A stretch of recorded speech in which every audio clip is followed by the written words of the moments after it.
علی صاحب دبئی سے پوچھتے ہیں ہم مال میں کام کرتے ہیں تو وہاں نماز کے وقت کوئی نہ کوئی آگے بڑھ کر نماز پڑھا دیتا ہے.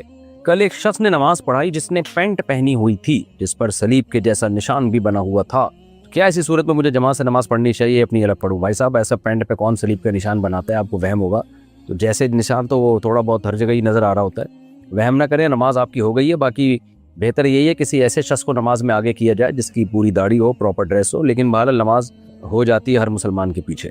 کیا لڑکیوں کی آواز میں نعتیں سن سکتے ہیں؟ دیکھیں جوان لڑکیوں کو چاہیے اپنی آواز کا پردہ کریں کیونکہ اس سے فتنے کا بہرحال اندیشہ ہوتا ہے. حیا کے بھی خلاف ہے یہ. کبھی کوئی ضرورت ہو تو ایک الگ بات ہے. تو اس طرح ان کا جوان لڑکیوں کے لیے میڈیا پہ آ کے نعتیں پڑھنا ٹھیک عمل نہیں ہے. تو سننے سے بھی اجتناب بہتر ہی ہے. فتنے سے جتنا دور رہیں اتنا زیادہ اچھا ہے. عمرہ کرنے سے کیا تمام گناہ معاف ہو جاتے ہیں؟ تو کیا قضا نمازیں معاف نہیں ہوں گی؟ جبکہ عمر بھی 60 سال سے اوپر ہو تو بندہ کیا کرے؟ دیکھیں حدیثوں میں جو آتا ہے نا فلاں عمل سے گناہ معاف ہوتے ہیں تو اس سے صغیرہ گناہ مراد ہوتے ہیں. کبیرہ گناہ توبہ کے بغیر معاف نہیں ہوتے. نماز قضا کرنا صغیرہ میں نہیں ہے, کبیرہ میں داخل ہے. لہذا وہ توبہ بھی کرنی پڑے گی اور اس کی تلافی یعنی قضا بھی کرنی پڑے گی. تو اگر آپ کی عمر 60 سال سے زیادہ ہے تو ٹینشن نہ لیں. ایک تو 2 رکعت پڑھ کے اللہ سے توبہ کریں جو نمازیں چھوڑی ہیں, اور نمازوں کا حساب لگا لیں. تو روزانہ کم سے کم 1 دن کی پرانی قضا نمازیں لوٹا دیں. جتنی ہو گئیں جو رہ جائیں گی اللہ سے امید ہے اللہ معاف کر دے گا. اور اگر وصیت کر دیں کہ میرے 1/3 مال سے ان کا فدیہ ادا کیا جائے تو اور بھی اچھی بات ہے. مفتی صاحب یوٹیوب پر کون سی ویڈیو, یہ وصیت جو ہے نا یہ اصل حکم نہیں ہے, اصل حکم قضا ہی ہے. تو اس کو قضا پڑھیں. 60 سال ہیں, اللہ آپ کو 80 سال کی عمر دے تو 20 سال میں 20 سال کی قضا ہو جائے گی انشاءاللہ. تو حرج جب ہوتا ہے جب ہم یہ کہتے ہیں کہ ایک ہی دن میں ساری پرانی نمازیں لوٹانا لازم ہے. تو ایک دن میں تھوڑی ہر فرض نماز کے ساتھ ایک پرانی بھی فرض پڑھ لیں. مفتی صاحب یوٹیوب پر کون سی ویڈیوز ڈالنا جائز ہے؟ میچ کی, کوکنگ کی, فنی ویڈیوز اور ولاگرز کے بارے میں بھی بتائیں. دیکھو ہر جائز ویڈیو ڈالنا جائز ہے. جو ویڈیو جس میں فحاشی ہو وہ جائز نہیں ہے. آج کل خواتین بیہودہ لباس میں آ رہی ہوتی ہیں یوٹیوب پہ, لوگ اپنی بیویوں کی نمائش کر رہے ہوتے ہیں, خوبصورت بیویوں کی, تاکہ لوگ ان کو دیکھ کے آئیں. تو یہ سب ناجائز اور حرام عمل ہے. باقی کوئی بھی کام جس میں یہ میچ کی ویڈیو ڈال دی آپ نے, کوکنگ کی ڈال دی, فنی ویڈیوز جس میں بے حیائی نہ ہو تو یہ ٹھیک ہے, ڈال سکتے ہیں. ولاگرز بھی ایسے ہی ہیں, کوئی بھی آپ نے ولاگ بنایا شیئر کر سکتے ہیں, اس کو کوئی حرج نہیں ہے اس میں. مسکان صاحبہ انڈیا سے, میرا گورنمنٹ کالج میں ایڈمیشن ہوا ہے, وہاں سب غیر مسلم ہیں, یونیفارم پہننا ضروری ہے, دوپٹہ بھی نہیں لے سکتے, ایسے میں کیا حکم ہے؟ دیکھیں مسلمان لڑکی پر اسکارف لینا واجب ہے. اصل میں تو جوان لڑکی پر چہرے کا پردہ بھی واجب ہے, لیکن جہاں شدید مجبوری ہو تو چہرے کی گنجائش دی جا سکتی ہے, لیکن سر کو بہرحال چھپانا پڑے گا. تو آپ لیٹر لکھ کے دیں, پرمیشن لیں, ورنہ پھر آپ اس یونیورسٹی میں نہ پڑھیں آپ. اچھا بھائی, کیا کوئی ایسی حدیث ہے کہ ہند کی تباہی چین سے آئے گی اور پاکستان کی ہند سے؟ نہیں, ایسی کوئی حدیث نہیں ہے میرے علم میں. اگر کسی کی قیمت کے مطابق دیں اور مثلا 5 سال بعد اس وقت کی گولڈ یا ڈالر کی قیمت کے مطابق اس سے واپس لیں تو یہ سود تو نہیں ہوگا؟ نہیں, یہ سود نہیں ہوگا. اس زمانے میں ایسا ہی کرنا چاہیے. آپ قرض دیں تو گولڈ دیں, گولڈ دے دیں آپ اس کو. ڈالر میں چونکہ اللیگل ہے ملک کے اندر, تو اس لیے گولڈ میں کام کیا کریں. گولڈ کسی کو آپ نے دے دیا, بھائی میں اتنے تولے سونا یا اتنے گرام سونا تو میں قرض میں دے رہا ہوں, 5 سال کے بعد مجھے اتنے تولے سونا چاہیے. 5 سال کے بعد اس سے یا تو سونا لے لیں یا آپس میں کمپرومائز کر کے سونے کی قیمت لے لیں. اس وقت جو سونے کی قیمت چل رہی ہو پیسوں کی شکل میں لے سکتے ہیں. اس میں پھر نقصان کا بھی اندیشہ, یہ بھی ذہن میں رکھیں, اگر گولڈ نیچے گر گیا تو پھر آپ کو وہ گولڈ ہی دے گا. اچھا بھائی, محمد عثمان بحرین سے, یہاں ایک گولڈ اور ڈائمنڈ کا شو روم ہے. وہ لوگ ہر مہینے 100 دینار لیتے ہیں اور 6 مہینے بعد جب ہمارے 600 دینار ان کے پاس جمع ہو جاتے ہیں تو کہتے ہیں کہ اب آپ شو روم سے 700 دینار کی شاپنگ کر سکتے ہو. یعنی 600 دینار ہمارے پاس سے جمع کرتے ہیں اور 100 دینار اپنی طرف سے ملا کے کہتے ہیں کہ 700 کی چیز لے لو. کیا یہ جائز ہے؟ بھائی بات یہ ہے کہ وہ ہر مہینے آپ سے 100 دینار لیتے ہیں اور 6 مہینے بعد آپ کو 700 کی شاپنگ کرا دیتے ہیں. تو یہ جائز اس لیے نہیں ہے کہ اگر وہ قرض کے طور پہ لے رہے ہیں وہ 100 دینار, تو 600 دینار انہوں نے قرض لیا ہے تو 600 دینار ہی واپس کرنے پڑیں گے ان کو. ہاں اگر وہ یہ صورت بنتی ہے نا کہ 600 دینار ان کے پاس جمع ہو گئے, آپ کو کے پاس یہ آپشن ہو کہ آپ یا تو اپنے 600 دینار واپس لے لیں, یا آپ کو اختیار دیا ہو کہ بھائی چاہو تو یہ 600 کی شکل میں لے لو, اور چاہو تو ہم تمہیں سستی کر کے جو ہے نا جو 600 میں جو شاپنگ 700 میں جو شاپنگ ہوتی ہے وہ ہم تمہیں 600 میں کرا رہے ہیں. تو اس وقت ایک نیا عقد ہو رہا ہے گویا کہ, اور آپ بھی اس میں پابند نہ ہوں, دونوں بالکل آزاد ہوں. یعنی آپ کو بھی یہ رائٹ ہو, آپ بولے نہیں بھائی مجھے 600 واپس دو, اور اس کو بھی حق ہو کہ میں 600 واپس دینے کا پابند ہوں اگر تم 600 مانگ رہے ہو. یعنی دونوں کے لیے آپشنل ہو, تو پھر یہ سود نہیں ہے, بلکہ یہ یوں ہی ہوگا کہ بھائی مجھے کسی نے 600 روپے دینے تھے, اب دینے کا جب ٹائم آیا تو وہ کہہ رہا ہے آپ یہ لو 600, یا پھر یہ کہ میں آپ کو یہ آپشن دے رہا ہوں کہ آپ 600 کی شاپنگ کرو اور اتنی چیزیں لے لو جو 700 میں آتی ہیں. تو یعنی آپ کو 100 روپے کا میں یہ بینیفٹ دے رہا ہوں، کرنسی کی صورت میں نہیں بلکہ خرید و فروخت کی صورت میں. تو چونکہ یہ دونوں طرف سے آپشنل ہے، دونوں میں سے کوئی بھی اس کا پابند نہیں ہے، تو پھر یہ شرعاً جائز ہے. اور اگر دونوں میں سے کوئی بھی اس کا پابند ہوا ایک طرف سے، تو پھر یہ قرض جرہ نفع میں داخل ہے. یہ ایسا قرض ہے جس پر آپ کو وہ مشروط فائدہ پہنچا رہا ہے، تو پھر یہ جائز نہیں ہے. اچھا بھائی. یوسف خان علی گڑھ سے، تمباکو سے بنی ہوئی اشیاء کا کاروبار کرنا کیسا ہے؟ جیسے بیڑی، سگریٹ، گٹکا وغیرہ. مکروہ ناپسندیدہ ہے، حرام نہیں ہے لیکن بہت سخت مکروہ ناپسندیدہ ہے، نہیں کرنا چاہیے یہ کام. تحویل قبلہ سے کیا مراد ہے؟ تحویل قبلہ کا مطلب یہ ہے کہ اللہ تعالیٰ نے پہلے نبی صلی اللہ علیہ وسلم کو حکم دیا تھا کہ بیت المقدس کی طرف رخ کر کے نماز پڑھیں.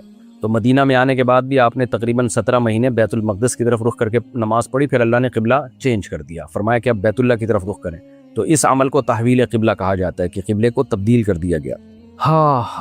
یوسف خان علی گڑھ سے، اشارے سے سلام اور اشارے سے جواب دینے کا کیا حکم ہے؟ اور مصافحہ کے بعد سینے پر ہاتھ رکھنا کیسا ہے؟ دیکھیں، نبی صلی اللہ علیہ وسلم نے اہل کتاب کی مشابہت سے منع کیا اور اشارے سے سلام کرنے سے منع کیا، لیکن اس حدیث کا مطلب علماء نے بتایا ہے اس سے وہ اشارہ مراد ہے جس میں سلام نہ ہو، خالی اشارہ ہی ہو. تو اگر کوئی بندہ دور ہے اور آپ ہاتھ سے اشارہ کر کے سلام کرتے ہیں لیکن منہ سے سلام بھی کہتے ہیں تو یہ جائز ہے. باقی سینے پہ ہاتھ رکھنا اس کا کوئی ثبوت نہیں ہے، تو اس کو کوئی سنت سمجھتا ہے تو غلط ہے، سنت نہ سمجھے، ویسے ہی ایک اشارہ کر رہا ہے رسپیکٹ کے لیے، تو اس میں کوئی حرج بھی نہیں ہے. اگر والد کو ڈاکٹر بتا دے کہ جانے کا وقت آ گیا ہے اور وہ اپنے بینک سے ساری رقم ایک بیٹے کے اکاؤنٹ میں ٹرانسفر کر دے تو کیا اس کو گناہ ہوگا؟ اگر والد کو یہ خطرہ ہے کہ میں نے ساری رقم بیٹے کے اکاؤنٹ میں ٹرانسفر کر دی تو وہ کھا جائے گا، باقیوں کو حصہ نہیں دے گا، تو پھر تو یہ عمل حرام اور ناجائز ہے. لیکن اگر والد کو بیٹے پر 100% اطمینان ہے، اعتماد ہے کہ میں اس کے اکاؤنٹ میں ڈالوں گا تو یہ کھائے گا نہیں بلکہ وراثت کو شرعی اصولوں کے مطابق تقسیم کرے گا، تو پھر یہ عمل جائز بلکہ مستحب ہے تاکہ وارثوں کو آگے تکلیف نہ ہو. میاں بیوی کا جھگڑا ہوا اور بیوی نے قسم کھائی کہ اب تمہارے پاس نہیں آؤں گی. اب وہ کہہ رہی ہے کہ میں نے قسم کھا لی تھی تو ہمارا نکاح ٹوٹ گیا، برائے مہربانی اس کا حل بتا دیں. نہ جی، بیوی کے نکاح توڑنے سے نکاح نہیں ٹوٹتا، نکاح توڑنے کا حق اللہ نے شوہر کو دیا ہے، تو بس بیوی کو چاہیے کہ وہ چلی جائے اور قسم کا کفارہ ادا کر دے، اس سے نکاح نہیں ٹوٹتا. اگر کسی بیماری کی وجہ سے آنے والی نسل میں بھی وہ بیماری آ رہی ہو یا آنے کا خدشہ ہو تو کیا خلا لے سکتے ہیں؟ ہاں، ایسی صورت میں عورت شوہر سے خلا کا مطالبہ کر سکتی ہے. خلا کا مطلب یہ ہے کہ شوہر سے کہہ دے بھائی آپ مہر واپس لو اور مجھے طلاق دے دو. تو اگر شوہر دے دے تو اچھی بات ہے، نہیں دے تو پھر زبردستی خلا نہیں ہو سکتا، کیونکہ خلا دونوں طرف سے ایگریمنٹ کا نام ہے. لے پالک کا وراثت میں حصے کے بارے میں کیا حکم ہوگا؟ نہیں جی، لے پالک کا وراثت میں کوئی حصہ نہیں ہوتا، البتہ جس نے بچہ لے کے پالا ہے وہ اس کے لیے 1/3 تک کی وصیت کر سکتا ہے، 1/3 تک کی، یا زندگی میں ہی اس کو مالک بنا سکتا ہے دے کے.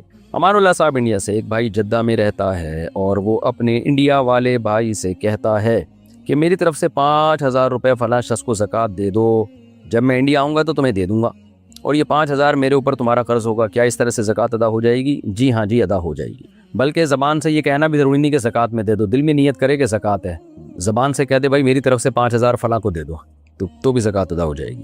میرا رشتہ میری امی نے ماموں کی بیٹی کے لیے دیا ہوا ہے، لیکن ماموں بریلوی خیالات کے ہیں اور کہہ رہے ہیں کہ مرید ہو جاؤ تو رشتہ دے دوں گا. سبحان اللہ. اور اگر مرید نہیں بنے تو رشتہ بھی نہیں دوں گا. میں اور ماموں کی بیٹی ایک دوسرے کو پسند کرتے ہیں تو مرید بن جائیں، شادی کریں، اس کے بعد بولیں السلام علیکم بھائی پیر صاحب، السلام علیکم. تو جہالت کا یہی علاج ہوتا ہے. اچھا بھائی، پس ماموں نہیں مان رہے ہیں اور اگر ہماری شادی نہیں ہوئی تو ہم کہیں اور شادی بھی نہیں کریں گے، تو یہی حل ہے جو میں نے بتایا، مرید بن جائیں، اگلے دن بیعت توڑ دیں، تو کوئی حرج نہیں ہے اس میں، کیونکہ نیت ہی نہیں تھی آپ کی بیعت ہونے کی. بیعت توڑنا جب برا عمل ہے جب نیت ہونا بیعت کرنے کی. آپ تو رشتے کے لیے کیوں ظلم ہو رہا ہے نا، یہ بچی پر بھی ظلم ہو رہا ہے. خام میں ماموں نے پخ لگا دی، بچی ایک لڑکے کو پسند کر رہی ہے، ماموں نے پخ لگا دی کہ جی فلاں سے بیعت ہو جاؤ، تو یہ بچی پہ ظلم ہے. تو ظلم سے بچنے کے لیے جب رشوت دینا جائز ہے تو جھوٹی موٹی کی بیعت کرنا کیوں جائز نہیں ہے؟ تو بچی کو ظلم سے بچانے کے لیے آپ نیت کریں کہ میں جھوٹی موٹی کی بیعت ہو رہا ہوں، کہ خام خواہ کی پخ لگائی بھی ہے بندے نے کہ جی شادی جب کروں گا جب فلاں پیر صاحب سے بیعت. پیر تو وہ ہوتا ہے جو آپ کو خود سمجھ میں آئے، رشتہ لینے کے لیے تھوڑی کسی کو پیر بنایا جاتا ہے. پیر تو وہ ہوتا ہے جس سے آپ کو دین سیکھیں، اور جس پیر کو پتا ہو کہ یہ لڑکی کے چکر میں مجھ سے بیعت ہو رہا ہے اور وہ پیر بیعت کر بھی لے تو وہ تو ویسے ہی بہت بڑا جاہل ہے. تو پیر تو وہ ہوتا ہے کہ آپ اس سے مینٹور بنا رہے ہو کہ بھائی میری اصلاح کرنی ہے، آپ نے مجھے گناہوں سے بچانے کا نسخے بتانے ہیں. تو وہ تو جو سچا پیر جسے کہتے ہیں اس کو تلاش کریں آپ. ہو سکتا ہے یہ بھی سچے پیر ہوں، ان کو کان میں جا کے بتا دیں کہ میں اس لڑکی کو پسند کرتا ہوں، یہ بھی مجھے پسند کرتی ہے، اس لڑکی کے ابا نے بولا میں آپ سے بیعت ہو جاؤں. تو اگر وہ سچا پیر ہوگا تو بولے گا بھائی ٹھیک ہے فیک بیعت کر لو، شادی کرو، اس کے بعد پتلی گلی سے نکلو. سچا پیر یہی کرے گا ایسے موقع پہ. اور اگر وہ آپ کا خیال ہے کہ ایسا نہیں کرے گا، اس کا مطلب وہ سچا پیر ہے ہی نہیں، تو اس کے ہاتھ میں تو فیک بیعتی ہونی ہے پھر۔ اچھا بھائی، آنکھوں کے وائرل انفیکشن میں پانی پر قرآن پاک کی کوئی آیت پڑھ کر منہ دھو سکتے ہیں؟ اس سے گناہ تو نہیں ہوگا؟ نہیں، گناہ نہیں ہوگا۔ محمد صاحب سعودی عرب سے پوچھتے ہیں سیلون میں کام کرنا کیسا ہے؟ آج کل لڑکے داڑھی اور بالوں کے ڈیزائن وغیرہ بنواتے ہیں، کیا اس کی کمائی سے صدقہ خیرات یا مسجد کے کام میں حصہ لے سکتے ہیں؟ نہیں لے سکتے۔ داڑھی کاٹنا یا بالوں کے اوٹ پٹانگ ڈیزائن، کہیں سے اس بلیڈ لگ رہی ہے، کہیں سے بال چھوڑے جا رہے ہیں، سب ناجائز ہے، تو اس کی آمدن بھی ناجائز ہے۔ تو سیلون میں جائز کام کریں، ناجائز کام نہ کریں، اور ناجائز چیز کی جو اجرت ہے وہ صدقہ بھی نہیں ہو سکتی، وہ مسجد میں بھی نہیں رکھ سکتی، اس کو ثواب کی نیت کے بغیر ہی خرچ کرنا پڑے گا، کسی بھی فقیر کو دے دیں، یا مسجد کے واش روم وغیرہ میں لگا سکتے ہیں ثواب کی نیت کے بغیر۔ میرے شوہر کے انتقال کے بعد میری دوسری شادی ہوئی، میرے حالیہ شوہر کے دوسری بیوی سے اور بچے بھی ہیں۔ اچھا، آپ کے شوہر کے انتقال کے بعد آپ کی دوسری شادی ہوئی، یعنی شوہر سے، اور شوہر کی ایک اور بیوی بھی ہے۔ میں ان سے بہت پیار بھی کرتی ہوں، اور جب دعا مانگتی ہوں تو ان کے لیے بھی مانگتی ہوں، ماشاءاللہ جی۔ لیکن میں اگر اپنے بچوں کے لیے الگ سے بھی دعا مانگوں تو کیا گنہگار ہوں گی؟ نہیں جی، اپنے بچوں کا حق زیادہ ہے، ان سے محبت بھی زیادہ ہوتی ہے، تو ان کے لیے الگ سے نام لے کے دعا مانگنے میں کوئی حرج نہیں ہے، بلکہ بچوں سے محبت اور ان کے حق کا تقاضا ہے کہ ان کا باقاعدہ پراپر الگ سے نام لے کے دعا کیا کریں۔ کیا موبائل قسط پر لے سکتے ہیں؟ جی لے سکتے ہیں بھائی صاحب۔ کیا الٹے ہاتھ کی انگلیوں پر ذکر کی گنتی کر سکتے ہیں؟ کر سکتے ہیں، لیکن ناپسندیدہ ہے، سیدھے ہاتھ پہ ذکر کرنا چاہیے۔ کان النبی صلی اللہ علیہ وسلم یحب التیامن فی کل شیء، حضرت عائشہ فرماتی ہیں نبی ہر چیز میں دائیں طرف کو ترجیح دیتے تھے، تو جوتا پہننے میں، لباس پہننے میں، تو ذکر تو عبادت ہے، اس میں تو دائیں جانب کو زیادہ ترجیح دینی چاہیے۔ یہ کیا لکھا ہوا پتہ نہیں، فورس، کچھ سمجھ میں نہیں آ رہا کیا لکھا ہوا ہے، میں سوال عارف صاحب سے دوبارہ پوچھوں گا، یہ کیا انہوں نے پوچھا ہے؟ فوریکس نہیں لکھا ہوا، کچھ اور لکھا ہوا ہے۔ اگر نماز چھوٹ جائے تو اس کو دوسری نماز کے ساتھ پڑھ سکتے ہیں؟ پڑھنے کا طریقہ بھی بتا دیں۔ نماز چھوٹ جائے تو دوسری نماز کے ساتھ پڑھ سکتے ہیں، پڑھنے کا یہی طریقہ ہے، جیسے ادا پڑھی جاتی ہے ویسے ہی قضا بھی پڑھی جاتی ہے، سنت موقدہ نہیں پڑھی جاتی، بس وتر واجب پڑھے جاتے ہیں، باقی دوسری نماز تک مؤخر کرنا یہ کبیرہ گناہ ہے، یہ ذہن میں رکھیں۔ اسلام میں نماز چھوڑنے سے بڑا کوئی جرم ہے نہیں اللہ کے حقوق میں۔ میری بہن کی شادی کے 1 مہینے بعد اس کا شوہر باہر چلا گیا اور واپس نہیں آیا، اب میری بہن امی کے گھر رہتی ہے، اس کے شوہر نے اسے طلاق دے دی، اس کی عدت کے بارے میں بتائیں۔ بس جب عدت جو ہے وہ جب طلاق دی ہے تو اس کے بعد 3 ماہواریاں، 3 مینسز آئیں گے تو عدت گزر جائے گی۔ اگر جم میں گانے لگے ہوں تو کیا کرنا چاہیے؟ منع کرنا چاہیے، بھائی صاحب گانے بند کرو، کر دے تو اچھی بات ہے، بہتر یہی کہ جم بدل لیں، ایسی جگہ جائیں جہاں گانے نہ لگے گا۔ میں نائٹ ڈیوٹی کرتا ہوں، 12 گھنٹے کی ڈیوٹی ہوتی ہے، صبح سوتے ہیں تو ظہر کی نماز رہ جاتی ہے، ایسے میں کیا کرنا چاہیے؟ بھائی نائٹ ڈیوٹی آپ کرتے ہیں، 12 گھنٹے کے صبح سوتے ہیں تو صبح نہ سوئیں نا، فجر کی نماز پڑھ کے سویا کریں۔ اچھا ہاں، ظہر کی نماز رہ جاتی ہے تو غلط ہے، الارم لگائیں آپ، فجر سے لے کے ظہر تک بہت ٹائم ہوتا ہے سونے میں بھائی صاحب، تو ایسی مسجد میں نماز پڑھ لیا کریں جہاں ظہر کی نماز ذرا دیر سے ہوتی ہے، تو گناہ کی بات ہے، آپ فجر پڑھ کے سو گئے تو بہت ٹائم ہوتا ہے بھائی جان فجر اور ظہر میں، تو نیند پوری ہو جانی چاہیے اس میں بھی۔ بہرحال گناہ ہوگا، آپ کو چاہیے الارم لگائیں، پورا جاگنے کا انتظام کریں، کسی کے ذمہ بھی لگا دیں، پھر بھی آنکھ نہیں کھلتی تو پھر معاف ہے۔ مرد کے لیے نامحرم عورتوں سے ہنسی کر بات کرنا یا مذاق کرنا جائز ہے؟ نہیں جناب، یہ چیز فتنوں کا ذریعہ ہے۔ کوئی ایجڈ خواتین ہے، بوڑھی ہے بیچاری، وہ ایک الگ بات ہے۔ محمد شاہویز یو پی انڈیا سے، میرا گھر مسجد کے بالکل ساتھ ہے، جب امام صاحب نماز پڑھاتے ہیں تو صاف آواز آتی ہے، تو کیا میں گھر میں جماعت کے ساتھ 5 نمازیں پڑھ سکتا ہوں؟ نہیں، آپ کو مسجد میں جانا پڑے گا۔ میرے والد کروڑ پتی ہیں ماشاءاللہ، ایڈریس بتائیں کہاں ہیں؟ انہوں نے ساری جائیداد بیٹوں کے نام کر دی ہے، یہ کہہ کر کہ بیٹیوں کو جہیز دے چکا ہوں، اب ان کا کوئی حساب نہیں ہے۔ ہم بہنوں کے مالی حالات بھی ٹھیک نہیں ہے، میں کرائے کے مکان میں رہتی ہوں، آپ بتائیں میں کیا کرنا ہے؟ دیکھیں، اگر اتنا ہی جہیز انہوں نے زندگی میں دیا ہے بیٹیوں کو، جتنا بیٹوں کو انہوں نے پیسے دیے ہیں، تو زندگی میں اگر کوئی تقسیم کرے تو برابر تقسیم کرنا چاہیے۔ تو اگر دے دیا ہے زندگی میں جائیداد بیٹوں کو بھی، بیٹیوں کو بھی، بیٹیوں کو جہیز کی شکل میں دے دی، بیٹوں کو کسی اور شکل میں، تو پھر یہ ظلم نہیں ہے، جائز ہے۔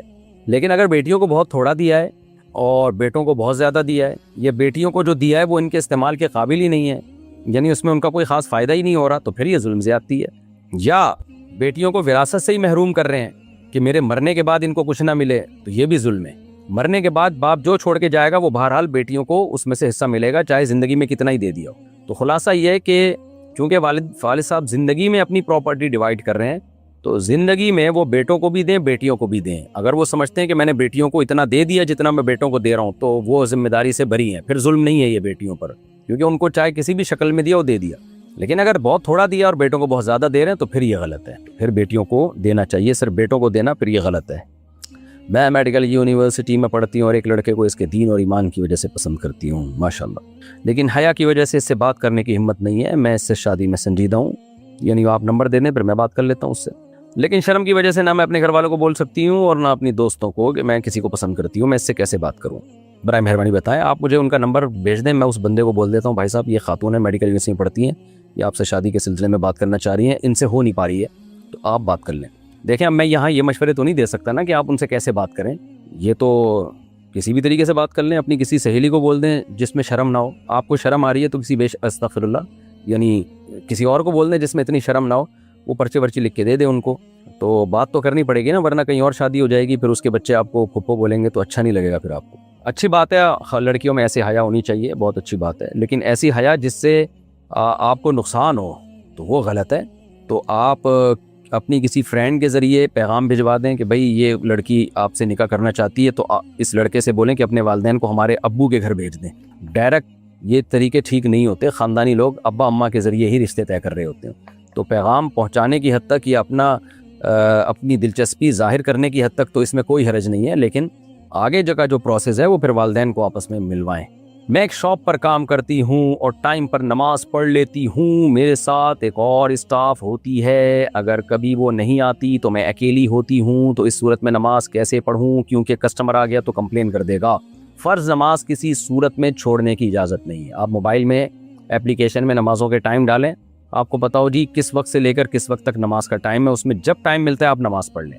تو یہ عذر کہ کسٹمر آئے گا تو میں نماز پڑھ رہی ہوں گی تو شکایت کرے گا، یہ عذر شریعت میں معتبر نہیں ہے، کیونکہ نماز میدان جنگ میں معاف نہیں ہے تو دکان میں کہاں سے اور کسٹمر کے لیے کہاں سے معاف ہو گئی وہ نماز؟ فرض آپ کو بہرحال پڑھنے پڑیں گے۔ جو لمبے لمبے روٹ پر ٹرک چلاتے ہیں تو وہ نماز کیسے کریں گے؟ وہ لمبے لمبے روٹ پہ نماز کے ٹائم پہ اتر جائیں گے اور چھوٹے چھوٹے روٹوں پہ جا کے کھڑے ہو کر نماز پڑھ لیں گے۔ نماز پڑھنی پڑے گی، نماز چھوڑنا جائز نہیں ہے۔ مبشر بنت معاذ الدین انڈیا سے، تسہیل بہشتی زیور میں سائمہ گھوڑے پر زکوٰۃ بتائی گئی ہے، جو کہ فتاوی کی دوسری کتابوں میں ہے کہ گھوڑے پر زکوٰۃ نہیں ہے، ایسا کیوں ہے؟ اچھا بھائی یہ مجھے جگہ دیکھنی پڑے گی تسہیل بہشتی زیور میں دیکھ کے انشاءاللہ پھر بتاؤں گا۔ میں گاڑی چلاتا ہوں اور قریب میں مسجد ہوتی ہے لیکن مجھے پتہ نہیں ہوتا، تو میں گاڑی میں ہی نماز پڑھ لیتا ہوں اور بعد میں اذان کی آواز آتی ہے، تو اس صورت میں کیا کرنا ہوگا جناب؟ فرض نماز گاڑی میں نہیں ہوتی، پراپر اتر کے قبلے کی طرف رخ کر کے اچھے بچوں کی طرح پڑھنی پڑے گی۔ نوافل تو ہو جائیں گے گاڑی میں بیٹھے بیٹھے، فرض نماز اور وتر اتر کے پڑھنی پڑے گی آپ کو، اس طرح نہیں ہوتی نماز۔ قضا نماز کب پڑھنی چاہیے؟ جیسے فجر کی نماز قضا ہو گئی اور ظہر کا وقت ہو گیا تو قضا کیسے پڑھیں؟ فجر کی نماز قضا ہو گئی تو جب آنکھ کھلے اور مکروہ وقت گزر جائے تو فوراً پڑھیں نماز، اس میں تاخیر نہیں کریں آپ۔ تو نبی صلی اللہ علیہ وسلم نے فرمایا جس کے من نام عن صلاۃ او نسیھا فلیصلیھا اذا ذکرھا، کما قال صلی اللہ علیہ وسلم، جس کی آنکھ لگ جائے یا بھول جائے تو جب اس کو یاد آئے اس وقت نماز پڑھے۔ تو فجر میں چونکہ مکروہ وقت بھی ہوتا ہے تو مکروہ وقت گزرنا ضروری ہے، تو آنکھ نہیں کھلی یا بھول گئے تو جیسے ہی یاد آیا مکروہ وقت گزرتے ہی آپ نماز پڑھیں۔ اتنا دیر کرنا کہ ظہر میں جا کے پڑھ رہے ہیں یہ غلط عمل ہے۔ بہرحال نہیں پڑھی ہو تو ظہر سے پہلے پھر پڑھنی پڑے گی، اور اسی طرح سے پڑھیں جیسے ادا نماز پڑھتے ہیں، قضا بھی ایسے ہی ہوتی ہے۔ شادی کا کھانا کیسا ہے؟ بارات کے کھانے کا بائیکاٹ کرنا چاہیے، کیونکہ بارات ایک جو ہے ہندوانہ رسم ہے، اسلام کے مزاج کے خلاف ہے۔ اسلام میں نکاح کے موقع پہ سارا خرچہ لڑکے والوں کے کندھوں پہ ڈالا گیا ہے، بارات میں ٹوٹلی خرچہ لڑکی کے کندھوں پہ ہوتا ہے۔ اسلام میں ولیمہ ہے، شادی کے موقع پر صرف نکاح ہے اور اگلے دن ولیمہ رخصتی کے بعد، تو یہ شریعت کے بتائے ہوئے طریقے کے خلاف ہے یہ، تو اس لیے بارات کے کھانے کا بارات ہی کا بائیکاٹ کریں نا، کھانا تو بات کی چیز ہے۔ البتہ اگر شادی ہی اپنی بہن کی ہو رہی ہے یا ایسے قریبی ریلیٹیو کی ہو رہی ہے کہ آپ نہیں گئے تو بہت شدید ناراض ہو جائیں گے یا کوئی ایسا رشتہ داری ٹوٹے گی، تو پھر چونکہ بذات خود یہ حرام نہیں ہے تو اس لیے شدید مجبوری میں شرکت کی گنجائش بھی ہے، لیکن بہرحال یہ قابل تعریف عمل نہیں ہے۔ علماء صلحاء کو اور جو لوگ بھی سوسائٹی میں اچھی اصلاح کرنا چاہتے ہیں ان کو چاہیے کہ اس کا ہر صورت میں بائیکاٹ کریں، الا یہ کہ کوئی بڑے ضرر یا بڑے نقصان کا اندیشہ ہو۔ اچھا بھائی، اگر کسی ہندو کے گھر کام کرتے ہیں تو وہاں کھانا کھا سکتے ہیں؟ جی کھا سکتے ہیں، بشرطے کہ حلال ہو، یعنی ذبیحہ ہو، حلال ذبیحہ گوشت کا۔ ویسے تو ہندو اکثر ویجیٹیرین ہوتے ہیں تو سبزی کھانے میں تو کوئی حرج نہیں ہے۔ الٹا ہو کر سونا کیا اسلام میں منع ہے؟ اسلام ہر الٹے کام سے منع ہی کرتا ہے، ناپسندیدہ، یہ حرام نہیں ہے لیکن ناپسندیدہ ہے، برا لگ رہا ہوتا ہے آدمی، تو یہ تہذیب کے خلاف ہے، تو اس لیے کروٹ کے بل سویا کریں۔ اور اس کی دلیل قرآن سے بھی ثابت ہے کہ قرآن نے جہاں بھی نیک لوگوں کا سونے کا ذکر کیا کروٹ کا ذکر کیا کہ تتجافى جنوبهم عن المضاجع، مضجع کہتے ہیں جو ہے نا سونے کی جگہ، اور یہ سورہ آل عمران میں آتا ہے کہ وعلی جنوبہم، نیک لوگ کھڑے بیٹھے اللہ کا ذکر کرتے ہیں اور پہلو کے بل بھی، کیونکہ وہ سوتے پہلو کے بل ہیں، تو ہمیشہ سونے کا ذکر پہلو کے بل آئے۔ نبی صلی اللہ علیہ وسلم بھی دائیں کروٹ پہ سوتے تھے، پھر یعنی ابتداً شروع کرتے تھے دائیں کروٹ سے، اس لیے